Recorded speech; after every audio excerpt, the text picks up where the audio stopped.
Boa noite. O programa Gestão dessa semana está trazendo o professor Sandro Faleiro, nosso mestre na área de administração, vice-diretor do Centro de Gestão e coordenador do curso de administração, para falar um pouquinho, né, desse projeto que a Univates tem com as escolas de ensino médio baseado na educação financeira, né, que é uma abordagem cada vez mais atual e necessária.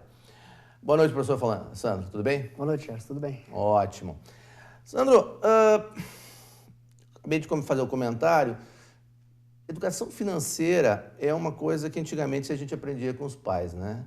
Porque os pais não tinham dinheiro, então eles não tinham muito recurso para dar. Então, o pouco que se ganhava do pai ou da mãe era muito bem controlado, até porque se tu gastasse aquilo, não tinha mais nada. Sem dúvida. O que muda nesse mundo atual? E já falando um pouco, né, sobre educação financeira, eu gostaria que tu comentasse um pouco sobre isso, depois a gente volta a falar um pouco sobre a tua história aqui na Univates e tudo mais. O que muda desse público que antes era basicamente formado dentro de casa e hoje precisa do auxílio de mestres, doutores, professores na área de gestão para aprender a lidar com a sua mesada? Eu acho que a grande mudança, Gerson, é o fato de que no mundo de hoje, os jovens, ou as pessoas de modo geral, elas têm muito mais opção de consumo, elas são imputadas a muito mais coisas, e aí se o indivíduo não planeja, não organiza, não pensa no que vai consumir, ou nos seus interesses, nas suas necessidades, enfim, ele acaba muitas vezes gastando o que não deve ou gastando de forma indevida. Eu fico imaginando como era na minha infância, né? Então, meu pai me ensinou algumas coisas, eu aprendi muito por observar o que ele fazia, mas o acesso que eu tinha às coisas era muito mais limitado, o acesso à mídia era limitado, a informação era limitada e aos próprios bens, de uma forma geral, aos meus interesses de consumo. Então, era muito mais restrito. Então, o pouco que se ganhava como mesada, por algum tipo de atividade que se fazia, tinha um direcionamento muito claro, ou ia para vestuário ou ia para educação, né? Mas os jovens de hoje, eles estão num contexto globalizado com muito mais bens e serviços à sua disposição e eles são bombardeados pelas empresas que intencionam fazer com que eles consumam. Então, isso exige que eles passem a planejar a sua vida do ponto de vista financeiro para que possam utilizar adequadamente os recursos que têm disponíveis. Uhum. Sandro, um pouquinho da tua história. Hoje invertemos um pouco o papel, até porque o tema é muito interessante. A gente vai conversar bastante sobre isso, na educação financeira para os jovens hoje, que é fundamental. E não só para os jovens, para os adultos também. Todos, né? Um pouquinho da tua história para a gente conhecer o professor Sandro Faleiro, a sua caminhada profissional e acadêmica. Bom, eu cursei graduação aqui na Univates, me formei em 97 em administração, depois acabei fazendo um mestrado em administração. O interesse pelo tema financeiro, ele surge na minha vida quando eu comecei a trabalhar. Na minha época, na nossa época, a gente podia assinar a carteira com 13 anos de idade, com 12 anos. Então, eu fui trabalhar numa indústria em Lajeado com 13 anos, primeiro trabalho de carteira assinada. E eu me lembro muito bem, quando eu recebi o primeiro salário, eu anotei no verso, na última folha da minha agenda, eu tinha uma agenda, quanto eu ganhei, e a partir dali eu comecei a anotar aonde eu gastei aquele meu primeiro salário. E aquilo naturalmente se tornou uma rotina na minha vida. Foi algo meio que eu não recebi orientação para tanto. Mas eu achei que seria interessante anotar para onde ia o meu dinheiro. Depois, durante a graduação em administração, esse interesse pelo tema finanças foi se acentuando, porque na graduação a gente acaba discutindo muito finanças de empresa, e os professores comentavam, e a gente vai percebendo também, que os conceitos são os mesmos que tu pode aplicar na tua vida pessoal. Tá? Tive também vários exemplos em casa em relação ao tema. Meu pai acabou, mesmo com a sua pouca instrução, me ensinando muitas coisas com exemplos bem práticos, né? Uma situação que eu nunca me esqueço.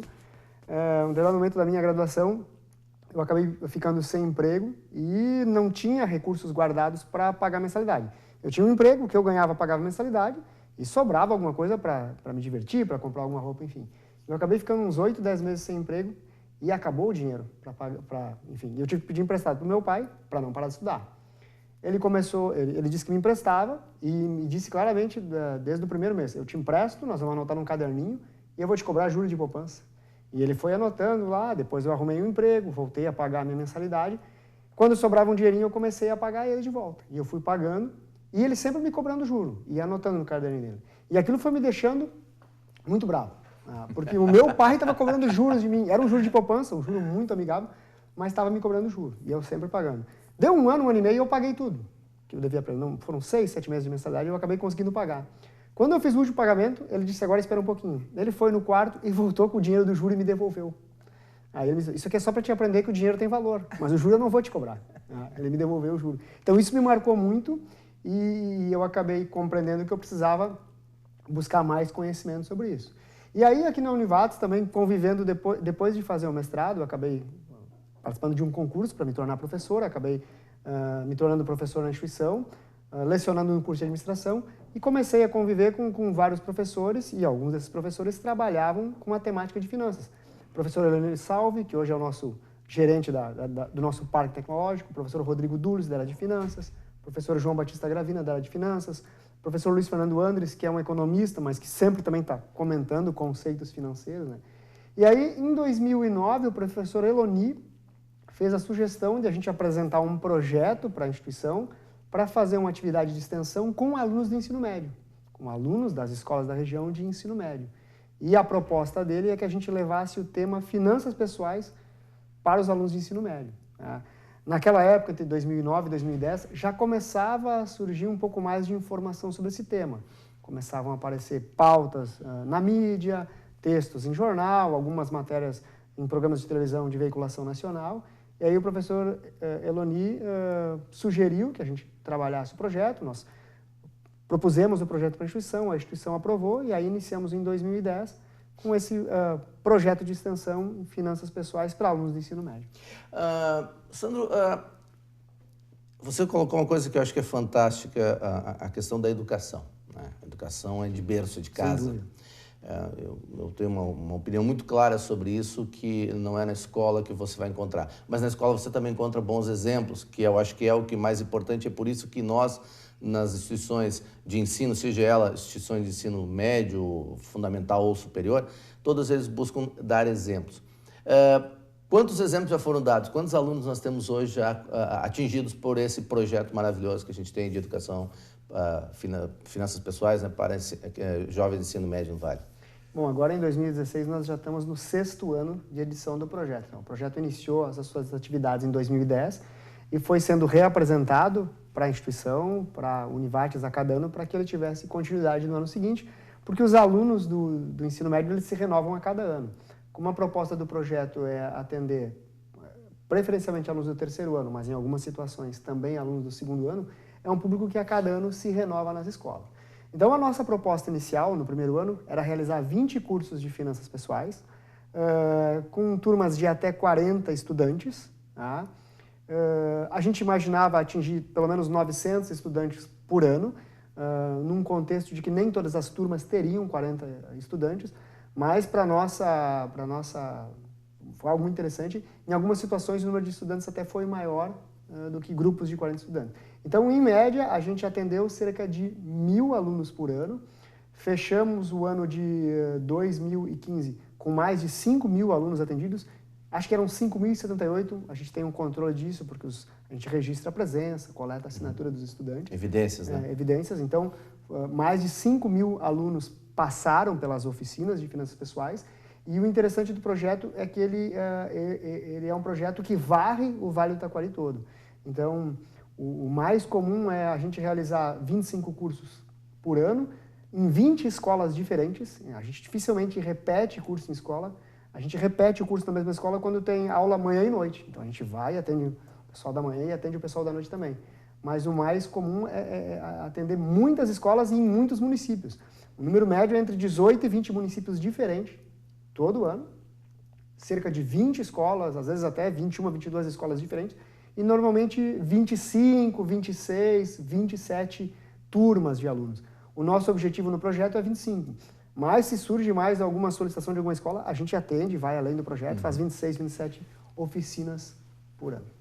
Ok. Bem, vimos um pouco do projeto de finanças pessoais para alunos de ensino médio e vimos o impacto que ele tem causado. Mais de 5.000 alunos já foram atendidos aqui no Vale.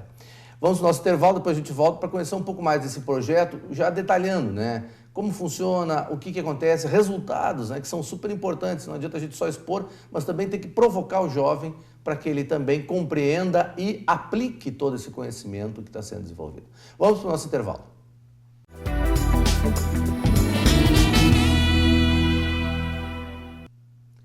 Nosso programa Gestão dessa semana traz o professor Sandro Faleiro e conversando um pouco sobre um projeto muito interessante que tem dentro do Centro de Gestão Organizacional, o CGO aqui da Univates, sobre finanças pessoais para alunos de ensino médio.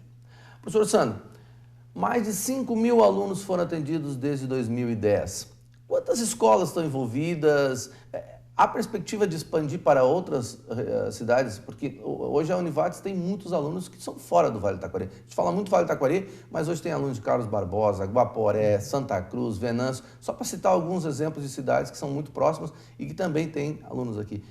Falar um pouquinho sobre isso e, obviamente, como é que funciona esse projeto para as escolas, principalmente aquelas que tiverem interesse. Certo. Bom, na média, Gerson, a gente atende cerca de 20 escolas diferentes por ano, né? Então, se a gente for contabilizar, contar isso, organizar, dá em torno de mais de 100 escolas atingidas. Claro que a cada ano as escolas se repetem porque os estudantes mudam a cada ano. Os estudantes que estavam no primeiro ano vai para o segundo e ele acaba sendo atendido pelo projeto, né? Então, é um número bem expressivo também de escolas. A gente procura não concentrar o projeto no município e sim levar ele para todo o Vale do Taquari. E sim, atendemos também escolas fora da região. Na verdade, o projeto é um projeto que a sua abrangência é a área de atuação da Univates. Então, nós já fizemos atendimentos em Guaporé, em Venâncio Aires. Vai muito da demanda das escolas. No início do ano, a Univates, como sempre faz, informa as escolas dos vários projetos que ela oferece e que podem ser levados para as escolas ou as escolas podem vir até a Univates. E aí, nessa informação, vai todos os contatos do projeto. Então, muitas vezes, em muitas situações, a escola toma iniciativa e solicita o agendamento da oficina do projeto.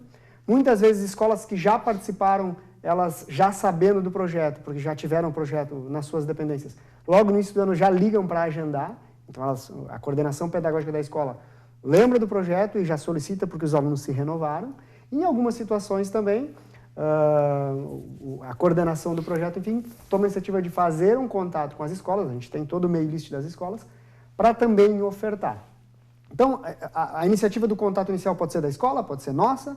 A partir daí é feita um levantamento de possíveis agendas para que o projeto aconteça. A oficina dura 4 horas, é um turno, pode ser manhã, pode ser tarde, pode ser noite. Nós temos uma equipe com vários professores que atuam no projeto, professor Luiz Fernando Andres, professor Ilocir, professor Samuel Deconto, eu também ministro as oficinas, então normalmente nós 4 nos revezamos nas oficinas. Então, quando a escola sugere uma data, normalmente um dos professores consegue atender. A nossa única limitação é quando a gente tem aula. Mas se eu tenho aula na terça-feira, o Ilocir não tem. Então, se a escola deseja o curso na terça-noite, o professor Ilocir vai e eu fico na sala de aula na Univates. Então, é feito o agendamento. A partir daí, nós levamos todos os materiais para a escola. A escola é que seleciona os estudantes, terceiro e segundo ano, normalmente turmas de até 40 alunos, mas se a escola quiser juntar 2, 3 turmas, a gente atende também. A gente vai até a escola, leva todo o material e ministra a oficina. O que é essa oficina, assim, de uma forma bem rápida? É provocativa? É prática? Como é que ela funciona, para a gente entender? É uma oficina de 4 horas, onde a gente trabalha vários temas da área de finanças e faz prática, sim. Então, a gente começa com uma prática para que os estudantes possam pensar um pouco sobre o seu custo mensal, ou seja, esse estudante ele tem uma vida e tem várias despesas que acontecem durante o mês que são vinculadas à vida do estudante. Então, ele tem um celular, ele tem que pagar a escola, ele tem que pagar transporte, alimentação, vestuário, internet. E a gente faz um levantamento inicial com os estudantes para ver quanto esse estudante custa para a sua família. Em algumas situações, já é o estudante que está bancando esse custo. Outras tantas são os pais que bancam essa despesa. Então, é para o estudante se dar conta de que, para que ele tenha a sua vida correndo, enfim, ele tem várias despesas durante o mês. A partir daí, a gente vem com uma série de informações e outros exercícios, trabalhando questões do tipo planejamento financeiro, definição de objetivos de vida e relacionar isso com planejamento financeiro, controle de despesas, o que é possível fazer para, ao longo do tempo, ter uma renda maior, a importância do estudo e o impacto que a educação formal pode ter no incremento dessa renda. A partir do momento que o estudante passa a ter algum tipo de receita ou renda, como é que ele pode controlar isso? O que ele pode fazer com algum excedente que ele tenha? Então, se ele tem lá uma receita de um salário mínimo e meio por mês, e as despesas dele são menores, com esse excedente, o que ele pode fazer e como ele pode fazer o dinheiro trabalhar para ele, fazer isso crescer?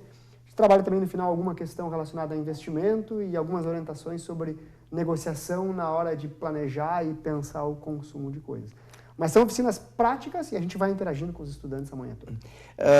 Se fala muito que essa geração ela é muito displicente, os famosos nem, né? Nem trabalha, nem estuda, tem uma série de rótulos que são colocados por aí. Vocês que estão realmente contatando esses estudantes, claro que aí tem um espectro de estudante, né? Que ele está estudando, ele está fazendo o terceiro ano do ensino médio, então já normalmente, de certa forma, ele tem uma característica um pouco diferente que muitas vezes que eles estão na escola. Mas esses estudantes, qual é o resultado, afinal de contas? Porque normalmente a gente sabe que às vezes se faz um trabalho, mas não se mensura esse resultado. Se tem boa vontade, mas às vezes entra por um ouvido e sai por outro. Vocês têm uma ideia de como isso está impactando nesses jovens? Bom, ao final de cada oficina, a gente faz um levantamento de informações para verificar, na verdade, o que o estudante já conhecia da temática e juntar informação sobre a percepção dele em relação à oficina, se ela foi produtiva ou não, se ele agregou alguma informação ou não.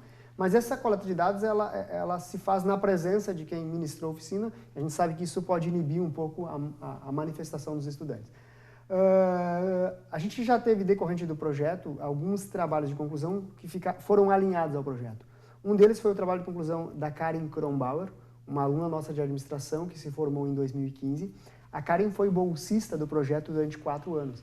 E no seu TCC, ela contatou 40 estudantes que tinham participado da oficina num período anterior de, no máximo, 2 anos, fez entrevistas qualitativas com esses estudantes para perceber junto a esse grupo o impacto que a oficina tinha tido na sua vida e se o estudante tinha mudado ou não o seu comportamento do ponto de vista financeiro a partir das informações trocadas durante a oficina.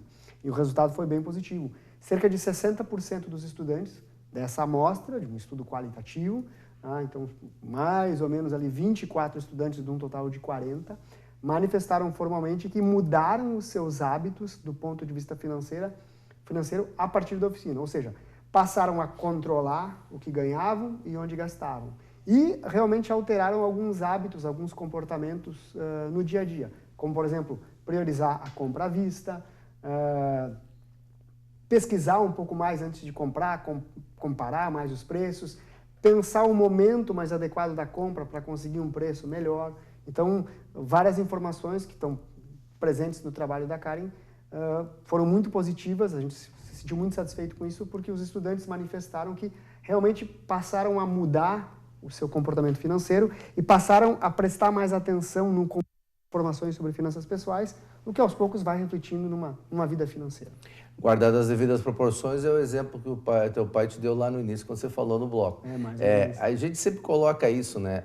Não é fácil você influenciar como professor na questão do ensino, né? Do aprendizado do aluno através do teu ensino. Mas de vez em quando a gente tem gratas surpresas, né? De vez em quando a gente recebe um e-mail, um comentário, professor, você falou tal coisa aquele dia e aquilo marcou para mim.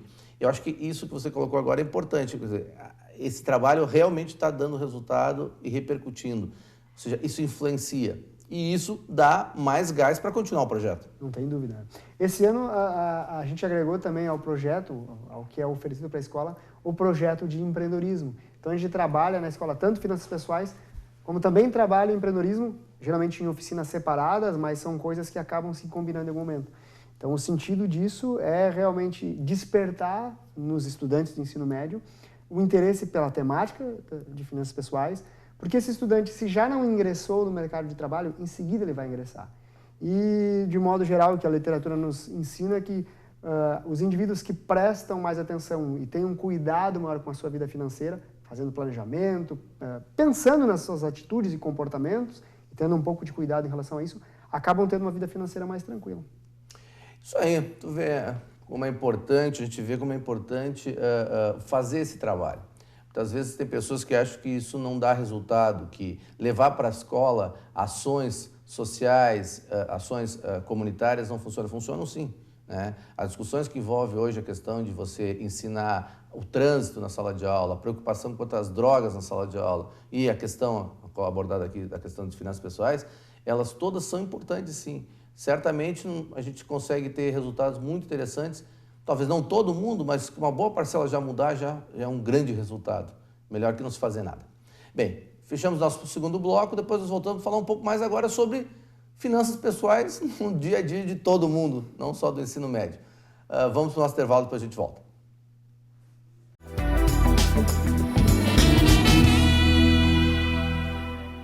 De volta ao nosso programa de gestão, no terceiro e último bloco, recebendo o professor Sandro Faleiro, coordenador do curso de administração, vice-diretor do Centro de Gestão Organizacional, mas nesse caso falando sobre um projeto que é levar para as escolas de ensino médio finanças pessoais.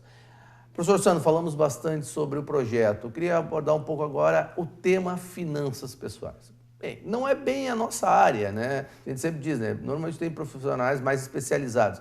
Mas finanças pessoais ataca todo mundo, ataca todos nós. Não tem como tu não querer pensar finanças pessoais. A partir do momento que tu começa a ver que o teu saldo é mais negativo que positivo, tu começa a ver o quanto é necessário finanças pessoais.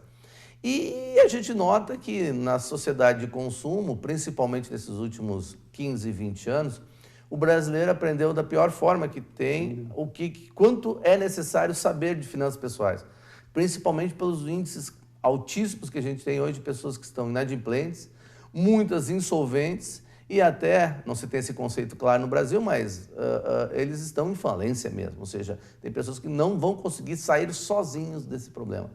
Bom, agora eu queria que tu abordasse um pouco mais a tua experiência, teu conhecimento, esse trabalho que você desenvolve, de o quanto as pessoas estão precisando hoje saber mais de finanças pessoais.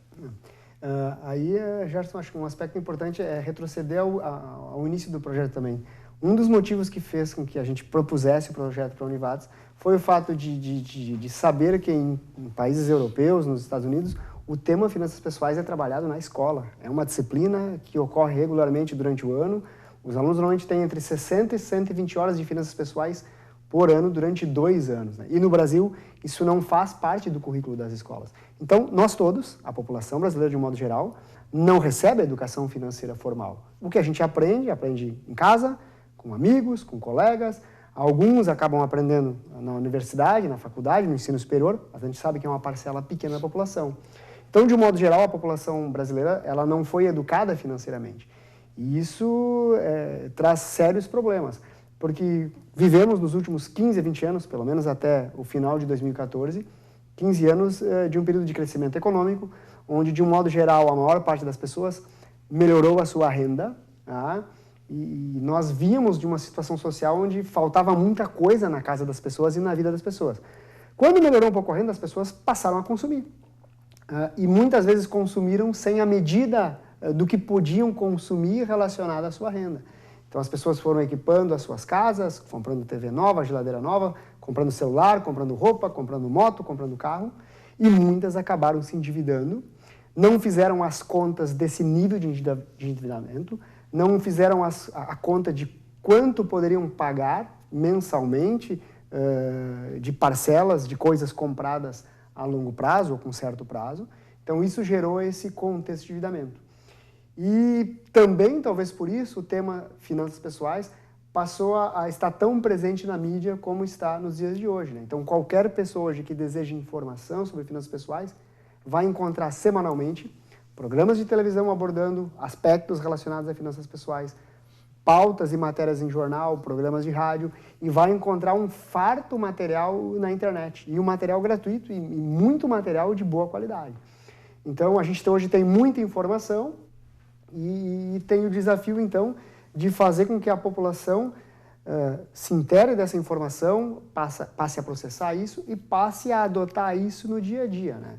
O grande desafio da temática de finanças pessoais é tu receber a informação relativa a determinados comportamentos que precisam ser adotados para te ter uma vida financeira um pouco mais tranquila e incorporar isso no teu dia a dia. Né? Então, um dos principais aspectos relacionados a finanças pessoais é que o indivíduo tem que gastar menos do que ganha. Essa é a regra principal, talvez, é o principal segredo. Eu preciso gastar menos do que eu ganho. As pessoas sabem disso. Mas, entre saber disso e passar a fazer isso no dia a dia, tem uma diferença enorme. E aí tem vários aspectos que vão influenciar isso, sociais, antropológicos, culturais, e ali está o grande desafio. Quer dizer, conhecer os conceitos principais relacionados a finanças pessoais e passar a fazer isso no dia a dia. E esse é um desafio para todos nós, para todos nós. Tu colocas a questão que é gastar menos do que ganha. Ou ganhar mais do que se gasta. Ou ganhar mais do que se gasta.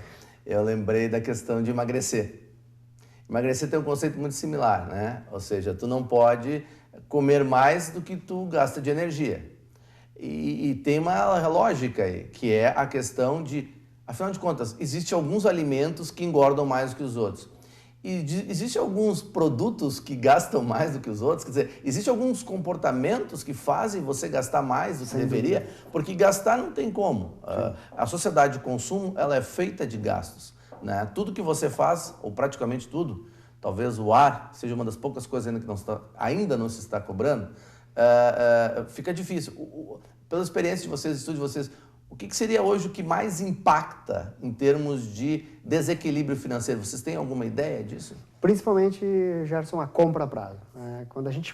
Quando o cidadão deseja comprar alguma coisa, quando ele faz a conta e calcula a diferença entre pagar à vista e pagar a prazo, principalmente se é algum bem ou algo que ele está comprando que tem mais de 6 parcelas, geralmente a taxa de juros ela é uma taxa muito alta e ela tem um impacto muito grande. Então, ao comprar um bem em 12 parcelas ou 18 parcelas, normalmente eu vou pagar o dobro do valor pelo bem. O dobro do valor em relação ao preço à vista que eu pagaria. Então, esse é um aspecto que impacta muito. Bom, como é que eu resolvo essa situação? Com um planejamento financeiro. Se eu desejo comprar um bem, o que eu preciso fazer é planejar qual o momento que eu vou comprar verificar as condições de compra, quanto está esse bem. Porque se a gente raciocinar, se eu compro um bem a prazo, significa que todo mês eu vou pagar uma parcela desse bem. Se todo mês eu vou pagar a parcela e a maior parte das pessoas paga a parcela, ou seja, depois que eu fiz a compra a prazo, eu honro os meus compromissos, eu pago as parcelas. Qual a dificuldade, então, que eu tenho ao invés de comprar o bem e ficar pagando as parcelas, primeiro guardar o dinheiro e comprar à vista? Então, é um comportamento que as pessoas geralmente já adotam no dia a dia, elas pagam as suas parcelas. O que talvez as pessoas devam adotar é o comportamento de planejar financeiramente, verificar quanto precisa ser guardado, qual é o dinheiro, o valor que eu tenho que juntar para adquirir o que eu desejo, e aí fazer essa reserva, guardar um pouco cada mês, fazer o acúmulo desse recurso e aí comprar à vista. Ao comprar à vista, primeiro, eu já vou pagar menos porque na compra à vista não tem o risco de não pagar. O vendedor sabe, está recebendo à vista, então ele já cobra menos porque está recebendo. Na compra a prazo, o vendedor sempre vai perder alguma coisa. Ele só não sabe quem não vai pagar, mas alguém não vai pagar. Então, esse é um aspecto que já diminui o preço do bem. O outro aspecto é a negociação por ter o recurso disponível à vista. Se tu tem o recurso disponível à vista para comprar um bem, geralmente numa negociação tu consegue algum desconto, porque muitas vezes o vendedor precisa vender, precisa fazer determinado volume, precisa faturar, enfim, e aí na negociação tu também consegue alguns descontos. Então, a questão toda é comportamental, é atitudinal, de incorporar os conceitos financeiros no dia a dia. Bem, recebemos o professor Sandro, mas antes de encerrar o nosso programa, Sandro, algum comentário que tu queira fazer para finalizar sobre esse tema finanças pessoais, esse projeto para os jovens de ensino médio? O que eu diria, Gerson, é que a gente tem muito acesso à informação sobre finanças pessoais, a informação está disponível. Então, cabe às pessoas se conhecer um pouco mais e planejar a sua vida. Então, realmente fazer planos, ou seja, pensar nas suas necessidades, nas suas despesas mensais, no que ganha e organizar financeiramente a sua vida. Escrever, registrar quanto eu gasto, quanto eu ganho, onde está indo meu dinheiro, e aí pensar sobre isso e buscar informação para fazer uma boa gestão da sua vida financeira. Obrigado, professor Sandro Faleiro, professor nosso aqui da área de gestão, do Centro de Gestão Organizacional, do CJ da Univates, falando sobre o projeto que a gente tem com as escolas de ensino médio para a educação de finanças pessoais. Desejando saúde e sucesso, hoje especialmente financeiro, né, sempre. Obrigado pela atenção e até o nosso programa de gestão. Até lá.